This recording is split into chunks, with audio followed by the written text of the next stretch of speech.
Hey everybody, it's Pastor Jon, and I'm introducing a new feature today called Monday Morning Quarterback. Monday Morning Quarterback is basically information regarding the sermon that I preached yesterday. It's information that I couldn't get into the sermon because there's already too much information, or it's something I thought about after preaching the sermon and think, oh, I should have said that. Or it's something that can be just sort of an addendum, something that can help add to our understanding of the sermon. So this will be a regular feature, and you can find it on our Facebook page on Mondays or on our YouTube channel. But yesterday we talked about it was our first sermon in the Inspired Sermon series, and the sermon title was called Inspired. And we talked about where the Apostle Paul said all Scripture is inspired. And what we realized was that that word means God breathed. Now, this is a word that Paul created.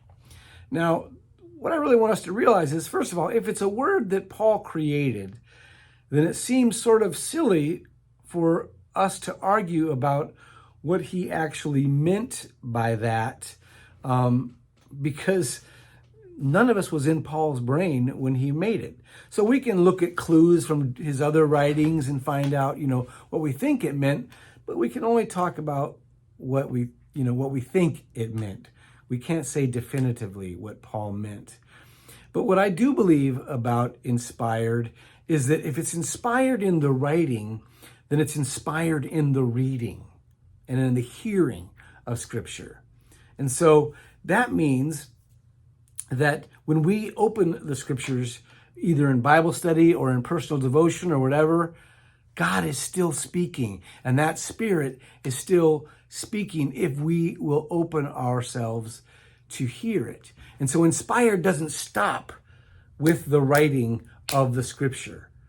Inspired continues in the hearing and in the processing and the learning about Scripture.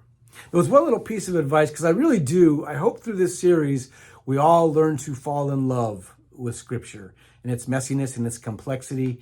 But there's one thing that I did want to say that I didn't say in the sermon, but it's sort of a caveat about Scripture.